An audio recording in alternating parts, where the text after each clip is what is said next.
नमस्कार, मैं रघुनाथ प्रसाद आज चर्चा कर रहा हूँ 2014 के लोकसभा चुनाव के लिए देश में राजनीतिक पार्टियों के द्वारा की जा रही तैयारियों की। एक तरफ सबसे मजबूत पार्टी भारतीय जनता पार्टी है जो केंद्र में सत्तारूढ़ है, और अभी हाल के महीनों में जो हिमाचल प्रदेश और कर्नाटक विधानसभा के चुनाव के परिणाम आए, उससे उस खेमे में काफ़ी अजीब स्थिति पैदा हो गई है। अब भारतीय जनता पार्टी इस साल होने वाले 5 राज्यों के चुनाव के साथ साथ लोकसभा चुनाव 2024 के लिए पूरे तौर पर मेहनत कर रही है, अपनी स्ट्रेटजी तय कर रही है, पुराने सहयोगियों की खोज कर रही है।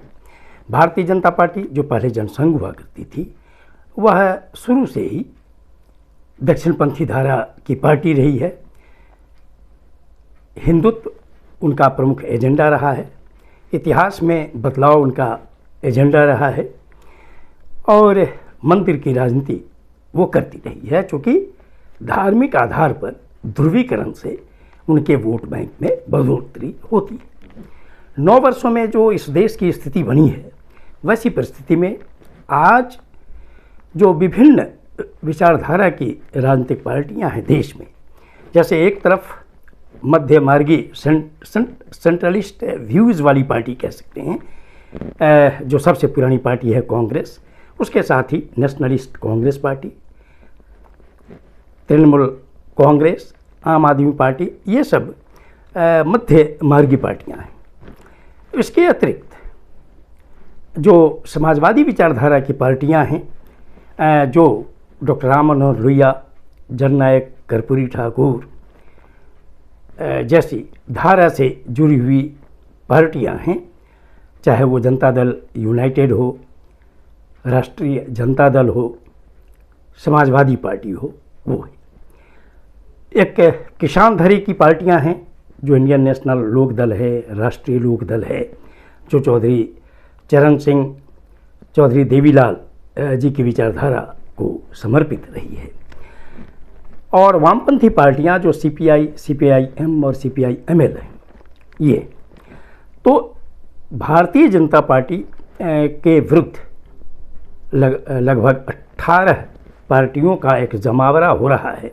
बिहार में 23 जून 2023 को पटना में श्री नीतीश कुमार जी और श्री तेजस्वी प्रसाद यादव जी उसकी तैयारी में व्यस्त हैं। अब लगभग स्थिति माने इस रूप में आ गई है कि एक तरफ भारतीय जनता पार्टी और उनके कुछ सहयोगी दल होंगे, और दूसरी ओर वामपंथी विचारधारा, समाजवादी विचारधारा, किसान की समस्याओं से संबंधित विचारधारा वाली पार्टियां और मध्यमार्गीय पार्टियां वो एक खेमे में होंगी। और इन लोगों का प्रयास है कि बीजेपी के विरुद्ध लोकसभा चुनाव में एक के विरुद्ध एक ही कैंडिडेट दिया जाए, नेता का चुनाव बाद में। लेकिन आज की स्थिति में भी कुछ ऐसे दल हैं जो या तो निर्णय की स्थिति में हैं, या किधर जाएं किधर नहीं जाएं उस विचारधारा में चल रही हैं। इनमें से मैं कुछ पार्टियों की चर्चा करना चाह रहा हूँ। सुश्री मायावती जी की पार्टी बहुजन समाज पार्टी, चूँकि इस देश की बहुत ही महत्वपूर्ण पार्टी है, अभी लग रहा है कि ये अकेले ही चुनाव लड़ने की तैयारी कर रही हैं। इसी तरह श्री नवीन पटनायक जी की जो बिजू जनता दल है, उन्होंने भी घोषणा कर दी है कि वो उड़ीसा में अकेले चुनाव लड़ेंगे। उनका समझौता बीजेपी या विरुद्ध में जो फ्रंट बन रहा है उससे नहीं होगा। इसके साथ ही श्री चंद्रशेखर राव जी और श्री जगन मोहन रेड्डी जी भी संभवतः अलग अलग चुनाव, जो उनकी पार्टियां हैं बीआरएस और वाईएसआरसी, वो अलग अलग लड़ने की तैयारी कर रही हैं। टीडीपी श्री चंद्रबाबू नायडू की उनकी वार्ता संभवतः बीजेपी से चल रही है, और हो सकता है कि उनके साथ समझौता हो।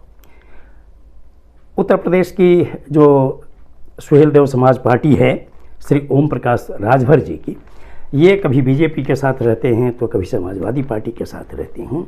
अब उनका क्या होगा आगे, अभी तक उन्होंने असली स्थिति जो है वो अभी तक वो नहीं बतला पाए।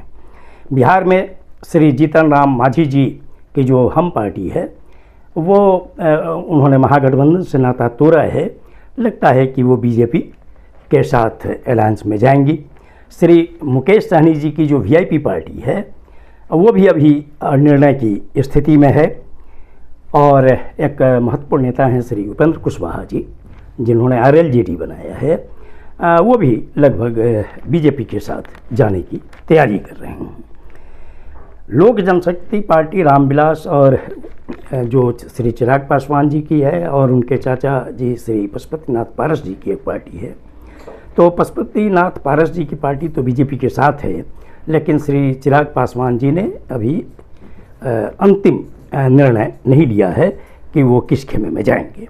और अंत में मैं चर्चा करना चाहूँगा पूर्व प्रधानमंत्री जी श्री एच.डी. देवगौड़ा साहब की जो पार्टी है जनता दल सेकुलर, चूँकि वो समाजवादी विचारधारा के लोग रहे हैं, लेकिन उनके पुत्र 2 बार, एक बार मुख्यमंत्री बने बीजेपी के सहयोग से और एक बार कांग्रेस के सहयोग से। तो अभी अब लग रहा है इस बार जो कर्नाटक में उनकी पार्टी की हार हुई है, उससे वो लग रहा है कि वो जो विपक्ष का खेमा बन रहा है उसके साथ वो जाने की स्थिति में नहीं है। मैं अंत में सिर्फ वैसी पार्टियों के नेताओं से जो या तो अनिर्णय की स्थिति में हैं या अकेले चुनाव लड़ने की तैयारी कर रहे हैं, उनसे अनुरोध है कि देश एक अजीब मोड़ पर है। हमारा देश धर्मनिरपेक्ष रहा है, यहाँ पे सांप्रदायिक और सामाजिक सद्भाव रहा है। सभी पार्टी के नेताओं को निर्णय इस तरह से लेना चाहिए कि आने वाली जो हमारी पीढ़ियाँ हों और ख़ासकर जो सामाजिक न्याय की पीढ़ियाँ हैं वो उन्हें हमेशा याद रखें और कोई भी निर्णय निश्चित तौर पर देश के हित में होना चाहिए और बहुसंख्यक आबादी के हित में होना चाहिए। ये वीडियो आपको अच्छा लगा हो तो निश्चित तौर पर लाइक करें, शेयर करें। अब तक मेरे चैनल को आपने सब्सक्राइब नहीं किया तो सब्सक्राइब करें, बेल आइकन को बस टच करें ताकि मेरे हर आने वाले वीडियो का नोटिफिकेशन आपको तुरंत मिल जाए। आप सभी लोगों के लिए शुभकामनाएं। धन्यवाद। जय